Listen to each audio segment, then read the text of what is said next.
Hello student, हम 7th class की history का जो 3rd चैप्टर है उसके विषय में बात करते हैं। दिल्ली के सुल्तान। हमने अध्याय 2 में देखा कि कावेरी डेल्टा क्षेत्र जो दक्षिण का आपका रहा है बड़े राज्यों के केंद्र बन गए थे। अध्याय 2 में यह भी देखा कि किसी राज्य का जिक्र नहीं है जिसकी राजधानी दिल्ली रही हो, ऐसा कोई भी राज्य नहीं है।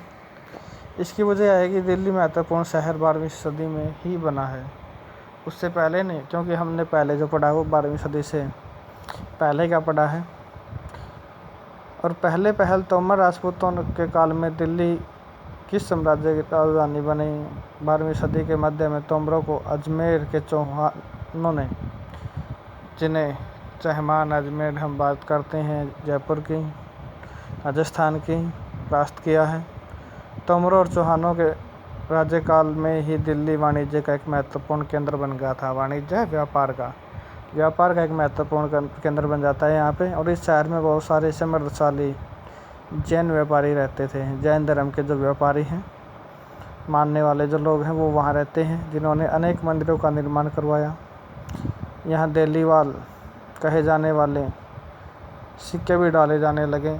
सिक्कों का मतलब आज के जो सिक्के हैं जिन्हें हम कॉइन्स बोलते हैं, इस तरह के कॉइन्सों को डाला गया जो काफ़ी प्रचलन में रहे हैं। 13वीं सदी के आरंभ में दिल्ली सल्तनत की स्थापना हुई है और इसके साथ ही दिल्ली एक ऐसी राजधानी में बदल गई जिसका नियंत्रण एक उपमहाद्वीप के बहुत बड़े क्षेत्र पर फैला है। तो बहुत बड़े क्षेत्र रहा है दिल्ली का। इसके लिए हम आज दिल्ली के नाम से जानते हैं जिस इलाके को। वहाँ इन सुल्तानों ने अनेक नगर बसाए, जिनमें देलिए कुल है, शेरी है, जहाँपना जो यहाँ दिखाए गए हैं आपके, देलिए कुल है, हौजे सुल्तानी है, तुगलकाबाद है, आदिलाबाद है, कोटला है, फिरोज शाह है। तो ये बातें यहाँ रही हैं, इस तरह के नगरों का जो उन्होंने वहाँ निर्माण करवाया है। दिल्ली के शासकों की अगर हम बात करें, इसमें तोमर है जिन्होंने 1165 12वीं शताब्दी जो उन्होंने शासन किया है। तोमर में अनंगपाल जो प्रसिद्ध शासक रहे हैं, जिसने 1130 से 1145 तक। चौहान पृथ्वीराज चौहान, जिसने 1165 से चौहान राजवंश की बात आती है 1192 तक।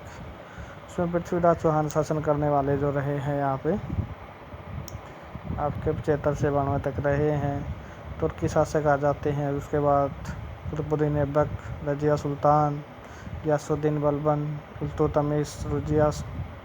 इल्तुतमिश की बेटी है रजिया सुल्तान। यहाँ पे खलजी राजवंश है, जलालुद्दीन है, अलाउद्दीन खिलजी, तुगलक राजवंश है, या फिर सैयद है, लोधी है। इतने राजवंशों ने जो है दिल्ली पर शासन किया है। जहाँ बात करें तो जो लास्ट है लोधी वंश यहाँ पे, उसके बाद तो फिर मुगल वंश आ जाते हैं।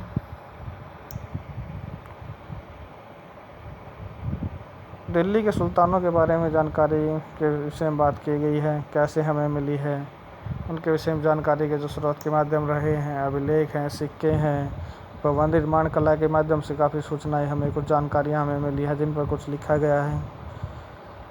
जिसमें मगर और भी महत्वपूर्ण वे इतिहास, तारीख, एक बहुवचन जो कि सुल्तानों के शासनकाल में प्रशासक की भाषा फारसी में लिखे गए थे। फारसी भाषा रही है उस समय की प्रसिद्ध।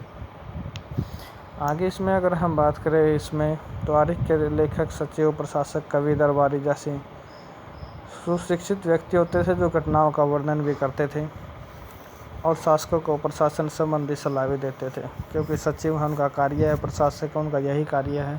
कवि और राज दरबारियों का काम जो क्या लिखने का जो कार्य रहा है, वो बातें यहाँ रही हैं।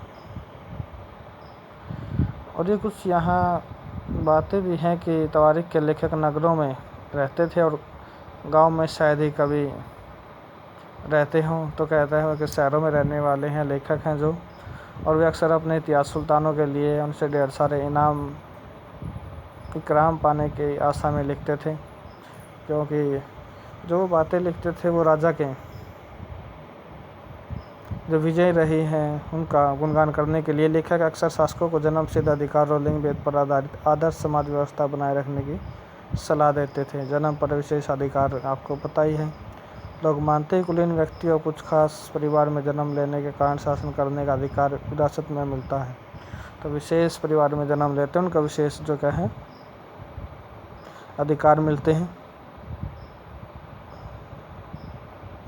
उसके बाद इसमें हम बात करते हैं, बताया जाता है कि इसमें लिंग भेद के आधार पर कि पुरुष से ज़्यादा क्या सर्वश्रेष्ठ हैं, वो बातें यहाँ हैं।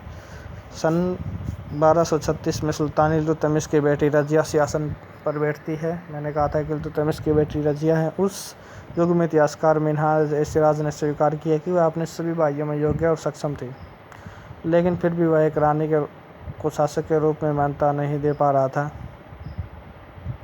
दरबारी जन भी उसके स्वतंत्र रूप से शासन करने की कोशिशों से प्रसन्न नहीं थे, और जिसकी वजह से 1240 में उसको जो क्या है शासन से हटा दिया जाता है। उसको मौत के घाट उतार दिया जाता है, मार दिया जाता है उसके विद्रोहियों के द्वारा ही।